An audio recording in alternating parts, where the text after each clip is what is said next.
Monongahela. Out quickly with McKenzie on the outside, flashing early speed, and it's these two who will take them to that first turn. 1-2 with Preservationist floated out wide as Imperative saves on the ground inside of Forewarned. Vino Rosso in behind them, and Yoshida will be the early trailer. So there's a scramble for the lead around this first turn. McKenzie and Preservationist, these two will take over as they head to the backstretch, and they're motoring along here. A 23.77 quarter, and Preservationist and Junior Alvarado want the lead, and they've got it onto the backstretch.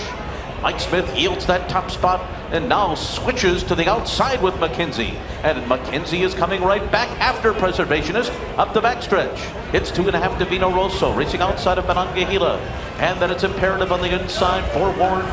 The trailer Yoshida is 9 lengths off of a 47.48 half mile. So the pace is moderated somewhat here. Preservationist is the leader as they head for the far turn. McKenzie has dropped back almost 2 lengths behind him now as they enter the turn. Vino Rosso is getting roused to go on the outside, and then comes Monongahela down toward the rail. Around the far turn they go. Preservationist the leader. McKenzie comes under pressure. Vino Rosso is there on the outside. Yoshida's coming wide. Monongahela is trying to dig in toward the inside in 5th. They're coming to the top of the stretch, 3/4, 111.3. They're into the stretch in the Whitney. McKenzie, Preservationist, Vino Rosso, and Yoshida. And they're across the track, coming to the final furlong. McKenzie's in front. Yoshida runs after him on the outside. Vino Rosso is third. McKenzie comes by the 16 pole, and he's gonna do it. McKenzie has won the Whitney.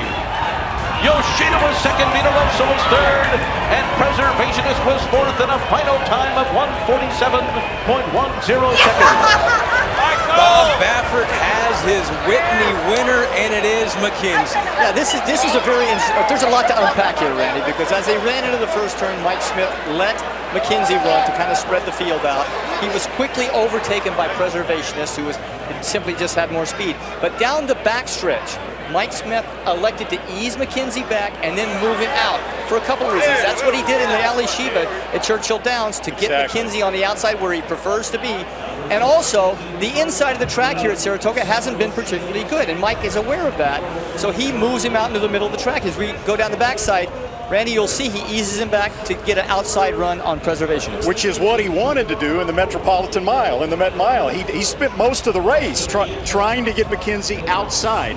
And both these horses actually are well off the rail. When you see him turn into the backstretch there, you can tell right there both riders want no part of being down on the inside. But that is exactly where Mike Smith wanted to be, with a target in front of him on the outside and just sitting on a loaded keg of dynamite. And it's no big deal, because when he gets to the turn, he goes inside, and he has enough horse. McKenzie's just the best horse in here because he still sprints away from a fast-closing Yoshida, who himself ran a really good race. Now, some people have a concern about McKenzie going forward, if you go forward all the way to the Breeders' Cup Classic, about his ability to handle 1.25 miles. I'm one of them. I don't really have that much of a concern. I thought his race in the Santa Anita Handicap earlier this year, when he lost to Gift Box in a photo finish, was a really strong race for both horses. So that, since the Breeders' Cup is back at Santa Anita, that doesn't bother me at all. Happy Mike Smith. I'm sure Bob Baffert happy as well. We'll find out with Lafitte.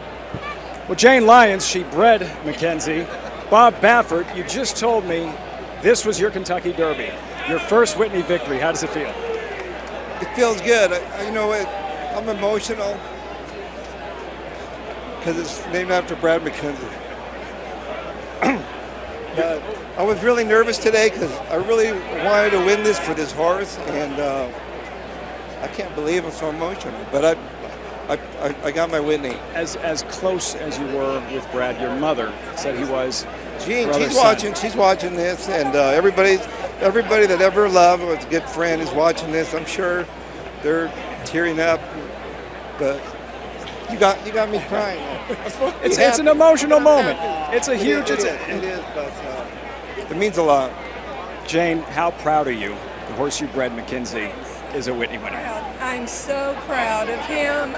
I'm proud of all my horses, but this one is special because he was so special to Bob.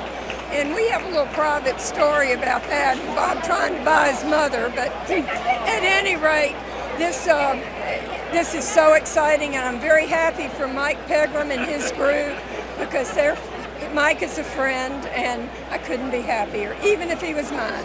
Jane, congratulations, Bob. Final thought on the horse, though. This is a winning event for the Breeders' Cup Classic. McKenzie, what can you say about the heart that he displayed when he was being swarmed at the top of the stretch? You know, I got a little nervous there. When they came to him, I thought, wow, I wonder how he's going to react. But, you know, Mike rode this horse with a lot of confidence. You know, after the last race, he said, look, I know him now, you know. And so, you know, this horse is getting better with age. He's been working great. Jockey Joe Talamo got him ready. Thank him and my big crew. But, you know, Mike, he must have known he had a horse. I was a little bit worried, but he took off. And, you know, this horse, mile and a quarter, shouldn't be a problem. And I'm just so proud of him today. And, you know, and especially winning here in Saratoga is so huge. And, you know, it's big time racing here. Congratulations, Bob. Thank you.